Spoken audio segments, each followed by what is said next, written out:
Hey, welcome back to Daddy DIY Grilling. My name is Keith and I'm sure glad that you stopped by today. Another beautiful day out here on the deck, y'all. Mild temperatures, just a beautiful day. And the topic I want to get into today is one that was prompted really by a comment that I got from somebody that said when it comes to charcoal, they really don't think much about it. They just go for whatever the cheapest brand on the shelf is. And there's an old saying that says you get what you pay for. And we need to talk about it. The hidden costs of using cheap, inexpensive, low quality charcoal and how it could be having more impact to your cook than what you really think. So if that sounds good to you, then let's dive in. Today we're not just talking about charcoal briquettes. We're talking about lump charcoal as well.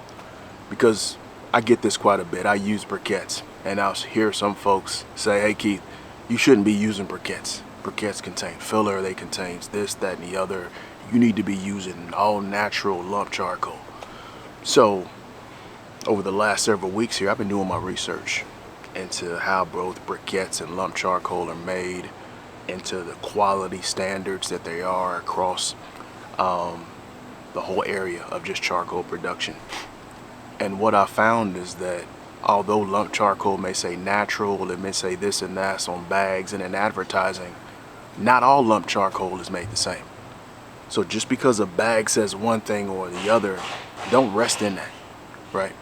Don't rest in that. It's up to us as consumers to do our due diligence to make sure that we are aware and we're vigilant of the quality of charcoal that we're purchasing when it comes to both lump charcoal and briquettes. So while I was doing my research on charcoal production and just standards when it comes to charcoal, I came across this study that appeared in the Science of the Total Environment back in 2020.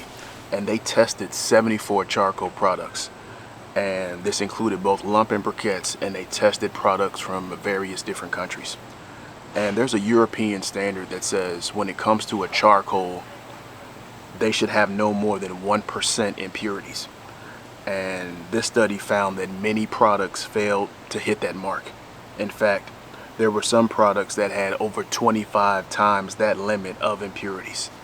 And it goes on to say, lump charcoal was part of that, right? And that lump charcoal isn't off the hook here, is what I'm trying to say. They found that it varies, kind of the quality varied from bag to bag. There were some bags that had nails in them, plastics, other foreign materials.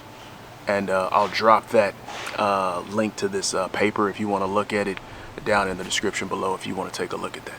So I think the big takeaway for me here is that what the research showed and what we have experienced before, right, those of us who spend a lot of time on the grill, is that there is inconsistency, right, across brands, within the same brand in different bags, and that it's really up to us to be mindful of that and be vigilant of that when we're selecting our fuel. So now let's talk about what the real problem is when it comes to low quality, cheap fuel.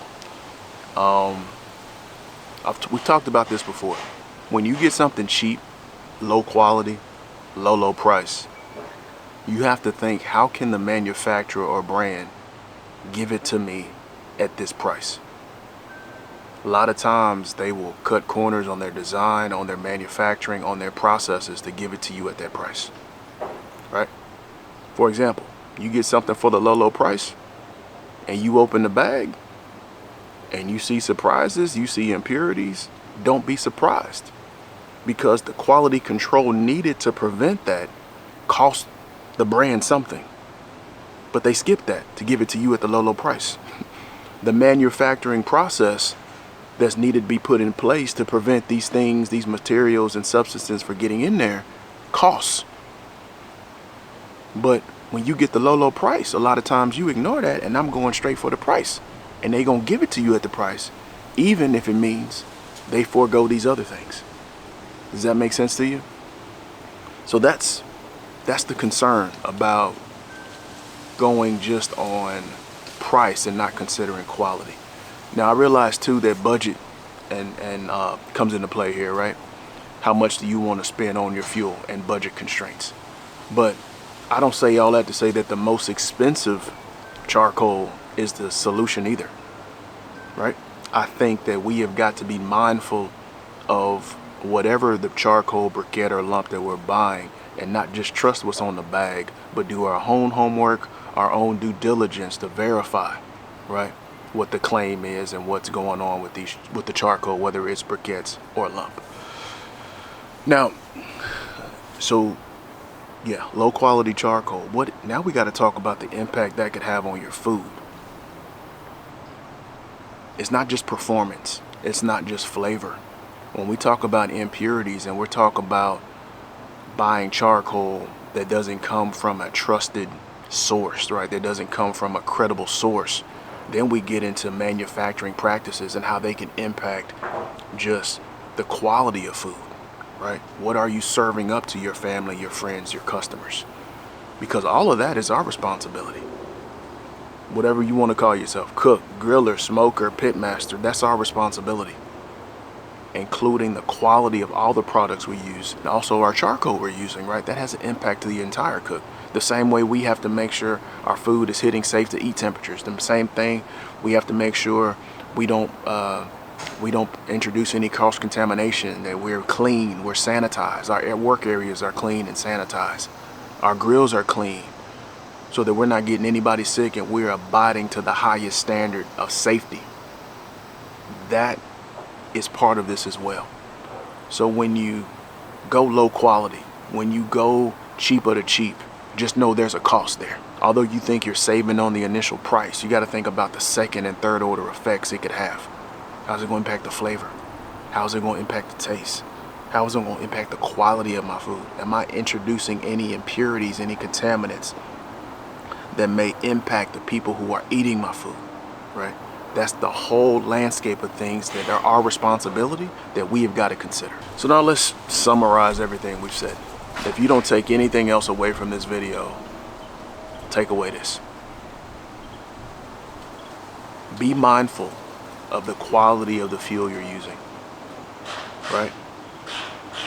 If you've been that person that just gets the cheapest brand of charcoal, the cheapest thing on the aisle, before you make that selection, be mindful of the quality of what you're getting and what impact that can have on the flavor and then the quality of your food. And is that a price that you're willing to pay?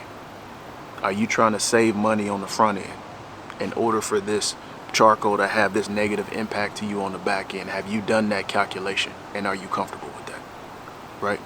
That's the first takeaway. Another takeaway is that those of us who do grill, those of us who spend time on the grill, always be in a position of being able to analyze and to vet the fuel sources that you're using. And from bag to bag, be vigilant and mindful of what you're doing, right? Whether it's a specific brand you use or this, that, and the other, man, I'm not putting one brand above another. None of them are above scrutiny. None of them are above vetting. None of them are above us being vigilant of what we use and holding them accountable, right? That's what I'm saying. So from bag to bag, be mindful of what you're using, and always be analyzing the quality of whatever your fuel source is, and know how it's going to impact the products that you pull off your grill. So what are your thoughts on this topic? When it comes to quality, what are your thoughts? Maybe you're super comfortable going low cost, low quality, and you've had good results with that. If so, I'd love to hear from you. Or maybe you scrutinize your charcoal more closely. Maybe there's some specific brands that you stick with and you trust. Whatever your thoughts are on this topic, drop them in the comments. I'd love to hear from you, and I think this topic here needs a bit more discussion. And if you're having some issues with determining how much charcoal to use, whether it's lump or briquettes for your specific grill, your specific application, you want to go and check out our charcoal control pack. It's a digital resource we put together that'll walk you through my process for how to calculate and determine how much charcoal you use, what type of technique you want to do for a specific cook, and it'll give you a process and framework for you to follow and make that determination. So if that's a resource you're interested in, check out the description down below. I'll leave a link so you can go check that out. I love y'all. I appreciate y'all. Thank you so much for hanging out with me on the deck and for watching Daddy DIY Grilling. Until next time, grill boldly, serve proudly, and enjoy the process.